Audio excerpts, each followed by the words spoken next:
নাজিৰাত দিখৰ কাষৰীয়া ৯৫টা পৰিয়াললৈ হঠাতে উচ্ছেদৰ জাননী।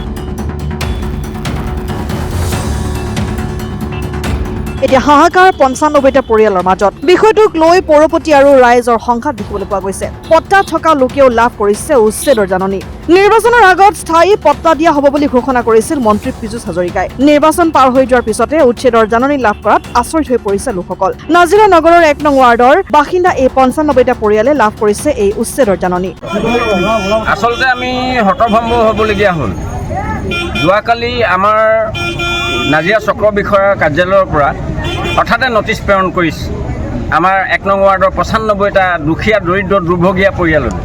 আমি সেইকাৰণে হতভম্ব হ'বলগীয়া হ'ল। নটিচখনত লিখা আছে যে ১৫ দিনৰ সময়সীমা নিৰ্ধাৰণ কৰি দিয়া হ'ল যে আপোনালোকে এই ঠাইডোখৰ খালী কৰি দিব লাগে।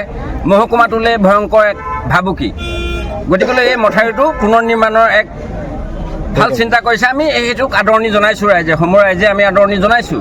কিন্তু আটাইতকৈ দুখৰ বিষয় যে আমাৰ এই দুখীয়া দুৰ্ভগীয়া এই ৯৫টা বানপীড়িত পৰিয়ালক কোনো ধৰণৰ সংস্থাপন নিদিয়াকৈ, কোনো ধৰণৰ ক্ষতিপূৰণৰ কথা উল্লেখ নকৰাকৈ, ৰাইজৰ লগত কেতিয়াও কোনো ধৰণৰ আলোচনা নকৰাকৈ এনেকৈ নটিচ জাৰি কৰাত আমি হতভম্ব হ'বলগীয়া হ'ল। আৰু আমি এই বিষয়টো বাইদেউক অৱগত কৰিবলৈ অহাত আমাক বাইদেউ স্পষ্টকৈ জনাইছে যে আপোনালোকৰ এই মথাউৰিৰ পৰা ৫০ মিটাৰ দূৰত্বলৈকে যিসকলে পুনৰ নিৰ্মাণৰ কাম কৰিব তেখেতলোক কিন্তু জগৰীয়া হ'ব। আমি ইয়াত প্ৰশাসন কোনো কাৰণতে জগৰীয়া হ'ব অবৈধ বুলি কৈছে, আমাক অবৈধ বুলি কৈছে। কিন্তু বাইদেউ এই কথাবোৰ নাজানিব পাৰে। বাইদেউ নতুনকৈ অহা ৩ মাহ হওঁ হৈছেহে চাগে। কিন্তু আমি সঁচাকৈ পটাদাৰী মাটিত বসবাস কৰা, আমাৰ আজু ককাৰ দিনৰ পৰা আমি তাতে বসবাস কৰি আছোঁ।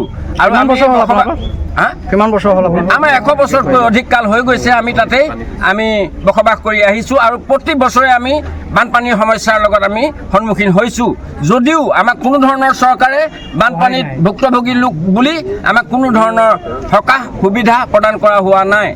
তৎসত্ত্বেও এই দুখীয়া ৯৫টা পৰিয়ালক হঠাতে নটিচ দিয়াত আমি অনুৰোধ জনাইছোঁ যে আপোনালোকক ১৫ দিন সময়সীমা বান্ধিছে, উচ্ছেদ কৰাৰ কথা কৈছে। তো কি ক'ব এখন? আমি এই ১৫ দিন সময়সীমা দিছে যদিও আমি এই নটিচখন আমি গ্ৰহণযোগ্য বুলি আমি ভবা নাই। আমি কোনো কাৰণতে এই ঠাইডোখৰ আমি খালী কৰি দিব নোৱাৰোঁ যেতিয়ালৈকে আমাক চৰকাৰে ভূমিপট্টা প্ৰদান নকৰে আৰু আমাক ক্ষতিপূৰণৰ কোনো সুবিধা প্ৰদান নকৰে তেতিয়ালৈকে আমি আঁতৰি নাযাওঁ। যিমানে অসম প্ৰশাসনে আমাক ট্ৰাবুল নকৰক লাগিলে আমি প্ৰাণ দিলেও ঠাই এৰি দিব নোৱাৰোঁ। আমি খিলঞ্জীয়া জাতি জনগোষ্ঠী হিচাপে, আমি বাল্মীকি খিমুনিৰ এটা পৰিয়াল হিচাপে আমি কৈৱত্য অনুসূচিত হুংকাৰ জনাইছোঁ। যেতিয়ালৈকে আমাক পুনৰ সংস্থাপন আৰু আমাক যদি ক্ষতিপূৰণৰ ব্যৱস্থা কৰি নিদিয়ে, প্ৰাণ দিলেও আমি ঠাই এৰি নিদিওঁ। এই ব্যৱস্থা অনতি পলমে চৰকাৰে ব্যৱস্থা গ্ৰহণ কৰিব বুলি আমি অনুৰোধ জনাইছোঁ। আৰু সকলো ৰাইজকে আমি এই ব্যৱস্থাৰ কাৰণে আৰু অন্যান্য যদি আমি আইনগত ব্যৱস্থাও ল'ব লগা হয় আমি সেইখিনি ল'বলৈ আমি ইচ্ছুক। গতিকে আমি ইয়াকে কৈছোঁ আৰু আপোনালোকেও যাতে এই বিষয়টো সম্পূৰ্ণ অসমত নৈপৰীয়া ৰাইজক অৱগত কৰি দিব যে নৈপৰীয়া ৰাইজক যদি কোনো কাৰণতে এনেধৰণৰ নটিচ প্ৰেৰণ কৰে, কোনেও যাতে নটিচ গ্ৰহণ নকৰে। যেতিয়ালৈকে ক্ষতিপূৰণ আৰু সংস্থাপনৰ কথা নহয় তেতিয়ালৈকে মই অসমবাসী সকলো নৈপৰীয়া ৰাইজক, সকলো জাতি জনগোষ্ঠীৰ ৰাইজক অনুৰোধ জনাইছোঁ যে এনেধৰণৰ নটিচ কোনেও গ্ৰহণ নকৰিব। ইয়াত ডাঙৰ এটা ষড়যন্ত্ৰ সোমাইছে বুলি আমাৰ অনুভৱ হৈছে। যিহেতুকে গেজেং মাটি কাৰোবাক আবণ্টন দিব পাৰে এই চক্ৰ বিষয়া কাৰ্যালয়ৰ পৰা, কিন্তু গেজেং মাটি দুখীয়া এই ভূমিহীন লোকক দিব নোৱাৰে। এনেকৈ আমি চৰকাৰক আমি সহ্য কেতিয়াও কৰিব নোৱাৰোঁ আৰু সহ্য নকৰোঁ। আমি সেই কথা আজি স্পষ্ট কৰি দিলোঁ। আৰু যেতিয়ালৈকে আমাৰ এই ৯৫টা পৰিয়াল বুলিয়েই নহয়, অসমৰ নৈ পাৰত বসবাস কৰা বিভিন্ন জাতি জনগোষ্ঠীৰ লোকৰ কাৰণে আমি কৰজোৰে হাত জুৰি অনুৰোধ জনাইছোঁ যে এনেধৰণৰ নটিচ কেতিয়াও আপোনালোকে গ্ৰহণ নকৰিব। বুকু দাঁতিত থাকক। আমিও মানুহ, আইন সকলোলৈ সমান। গতিকে আমি আইনক শ্ৰদ্ধা কৰোঁ, আইনেও আমাক শ্ৰদ্ধা কৰাৰ প্ৰয়োজন আছে বুলি মই অনুভৱ কৰিছোঁ। ধন্যবাদ।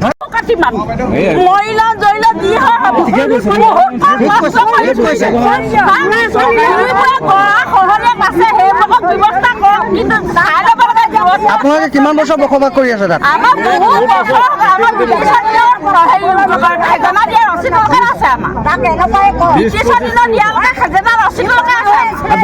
মাতিব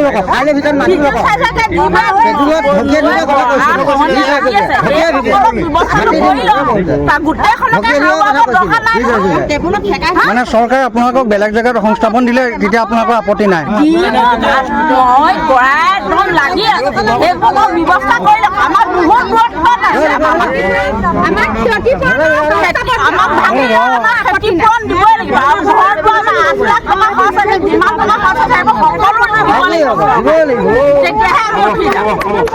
কি হৈছে আমাক মাটি লাগে আৰু আমাক ঘৰ দুৱাৰ বনাই দিব লাগিব।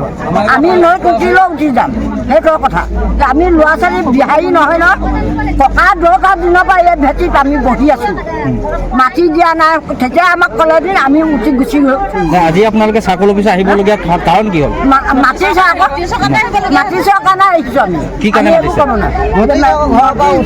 ঘৰ উঠোৱাব লাগে। ক'ৰ পৰা উঠাব লাগে? কোন জেগাৰ পৰা? নদীৰ পৰা। আপোনালোকে তাত বেদখল কৰি আছে নেকি? আপোনালোকৰ পতা মাটি আছে? প্ৰশাসনে কি কৈছে? এতিয়া প্ৰশাসনে কি কৈছে? প্ৰশাসনে কি কৈছে? নকওঁ বুলি কৈছে। পতা একচেপ্ট নকৰে কৈছে। এতিয়া কি কৰিব আপোনালোকে? আমি উঠি নাযাওঁ। যিহেতু 15 দিনৰ সময়সীমা বান্ধি দিছে আপোনালোকক, দিলেও আমি উঠি নাযাওঁ। আমাক মাটি দিয়ক আৰু ঘৰ বনাই দিয়ক, তেতিয়া উঠি যাওঁ।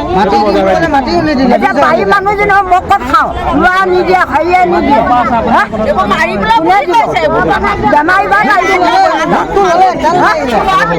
নাজিৰাৰ পৰা ৱাহিদ আলীৰ ৰিপৰ্ট, অসম টাইম।